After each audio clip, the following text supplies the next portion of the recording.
Salut à toi derrière ton écran, j'espère que tu vas bien, bienvenue dans la méthode AJP. Aujourd'hui on va voir la suite logique de la vidéo précédente qui était sur les opérations de base, les multiplications, les additions et autres dans Excel. Aujourd'hui on va voir les 5 formules statistiques de base, somme, moyenne, compteur, max et min. Et on va voir évidemment quelques petits exemples comment utiliser dans les tableaux. Allez, c'est parti. Donc voilà, donc là en fait j'ai repris le tableau de la dernière fois, hein. Bon je l'ai un peu mis en forme, mais c'est exactement les mêmes chiffres. Et en dessous, j'ai fait un petit tableau qui va me permettre de faire le total des totaux avec remise, la moyenne, le compteur, le max et le min. Alors, pour faire la somme, évidemment avec ce qu'on a vu la dernière fois, je pourrais faire égal, ça, plus ça, plus ça, plus ça, plus ça, etc., etc., etc. Donc je continue, je vais aller jusqu'au bout. Et quand tu peux t'en rendre compte, déjà c'est un petit peu long et un petit peu fastidieux. Et je tombe sur 27 493,20. On peut aller évidemment beaucoup plus vite en faisant une somme automatique. Alors cette somme automatique, ça s'appelle comme ça parce que c'est la fonction somme, et en fait on va faire la formule, la fonction, juste en appuyant sur une seule commande. Cette commande elle se trouve dans accueil, donc là je suis dans l'onglet accueil, et vers la droite ici tu vois il y a une commande qui s'appelle somme automatique, et quand tu cliques là-dessus, voilà, automatiquement Excel il écrit la fonction somme égale somme, ouverture de parenthèse, et il sélectionne automatiquement la plage qu'il y a au-dessus de lui. Et quand j'appuie sur Entrée, eh bien je tombe sur 27 493,20, exactement le même résultat lorsque j'ai fait une cellule plus une autre, plus une autre, plus une autre, plus une autre. Et donc, de la même façon, on va pouvoir faire la moyenne, le compteur, le max et le min. Donc pour faire la moyenne, je ne vais pas cliquer sur le bouton somme automatique, mais sur la petite flèche, la petite languette qui se trouve à côté. Et quand je clique là-dessus, voilà, ça déroule un petit menu dans lequel il y a moyenne. Je clique sur moyenne, et là, attention, faut pas se laisser avoir. Regarde, Excel, là, il a sélectionné de E2 jusqu'à E21. Donc, en fait, il a pris la somme. Donc là, je resélectionne la plage sans prendre la somme, et j'appuie sur Entrée. Et donc, de la même façon, je vais aller dans la petite languette, cliquer sur NB, je sélectionne, et j'appuie sur Entrée. Et là, tu vois, Excel me dit 19, tout simplement parce que dans ma sélection, il y a 19 valeurs numériques. Donc du coup, je sais que maintenant, ma moyenne de 1447,01 se fait sur 19 valeurs. Bon, la question qu'on pourrait se poser maintenant, c'est quelle est la valeur la plus grande?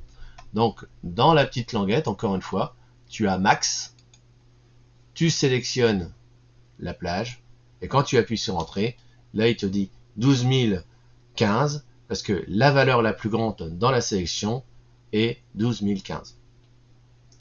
Et pour la valeur basse, je vais faire un min.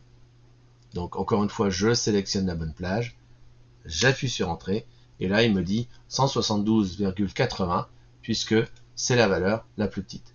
Bien évidemment, si je change ici les quantités ou les prix, ça va recalculer le total et le total avec remise, et donc du coup, les résultats du bas vont évoluer. Donc, par exemple ici, au lieu de 11, on va dire qu'on s'est trompé, c'était 110.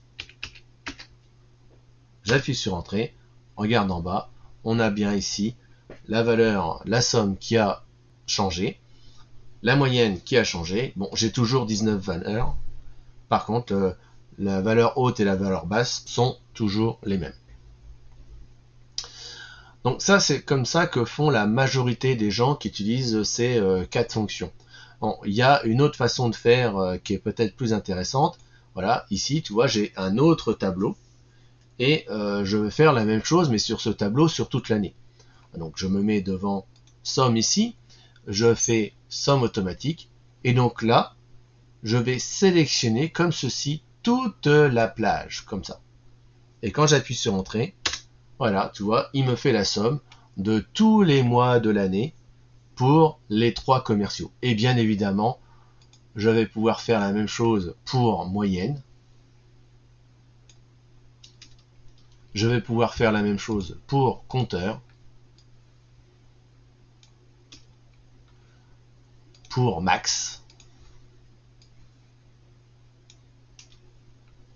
et pour min.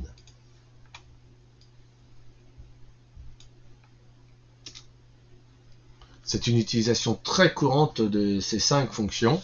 Donc la première et cette façon de faire sont très répandues par les utilisateurs d'Excel.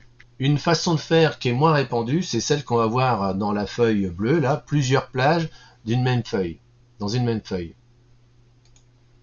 Donc tu vois ici, j'ai repris les 3 commerciaux, j'ai pris exactement les mêmes valeurs. Et donc là, ici, je vais venir ici sur somme, et là, je veux faire la somme de cette plage-là, de celle-ci et de celle-ci. Donc ça, c'est une utilisation qui est un petit peu moins répandue. Là, ici, regarde, je vais tout simplement cliquer sur somme automatique. Je vais sélectionner la première plage. Et pour que ça soit plus simple et pour que tu ne te trompes pas, moi, je te conseille de cliquer ici sur le FX. Quand tu cliques sur FX, ici, tu arrives sur ce qu'on appelle l'assistant formule dans Excel. Et à ce moment-là, ici, dans nombre 2, je peux sélectionner une autre plage. Dans nombre 3, je peux sélectionner une autre plage. Dans nombre 4, je peux sélectionner une autre plage. Et là, je peux sélectionner comme ça jusqu'à 255 plages différentes. Et quand je fais OK, eh bien tu vois, je trouve exactement le même résultat que tout à l'heure. Là, si je retourne dans la feuille une plage, j'avais bien 283 736. Quand je retourne ici, j'ai exactement la même chose.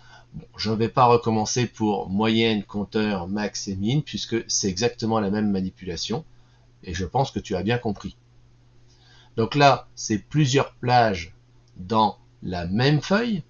Mais là, si tu regardes ici, j'ai repris ces 4 tableaux que j'ai dispatchés dans 4 feuilles différentes. Et je veux faire la même chose dans cette 5e feuille. Et donc là, tu vois, je l'ai déjà fait. Et donc du coup, je retrouve encore une fois le même résultat. Alors comment j'ai fait ça? Eh bien, exactement de la même façon, en cliquant sur le FX. Là, je me mets devant somme, je fais somme automatique. Et là, évidemment, Excel ne sélectionne rien du tout. Donc du coup, je vais cliquer sur FX ici. Donc du coup, je tombe sur l'assistant formule de somme. Et donc là, je vais aller cliquer sur trimestre 1 et je vais sélectionner la première plage. Et donc quand je vais cliquer sur nombre 2, je vais ensuite cliquer sur trimestre 2 et je vais sélectionner la deuxième plage. Je vais cliquer sur nombre 3 et ensuite je vais cliquer sur trimestre 3 et je sélectionne la troisième plage. Et je vais cliquer sur nombre 4 et ensuite je vais cliquer sur trimestre 4 et je sélectionne la quatrième plage. Et là, quand je fais OK, comme ce sont les mêmes valeurs des 3 autres feuilles, et bien tu vois, je retrouve encore le même résultat. Et donc je pourrais faire exactement la même chose pour moyenne, compteur, max et min. Voilà, la vidéo est déjà terminée. J'espère que tu as appris plein de choses. N'oublie pas de t'abonner, le petit pouce bleu qui va bien. N'oublie pas de cliquer sur la cloche pour avoir les notifications. Un petit commentaire et puis viens nous rejoindre sur Facebook puisque maintenant la méthode AJP a une page Facebook sur laquelle je mets les différentes actualités. Il y a un petit groupe qui s'appelle On Papote Informatique qui permet d'échanger avec les gens qui sont intéressés par tout ça. Et donc je te dis à bientôt. Allez, salut!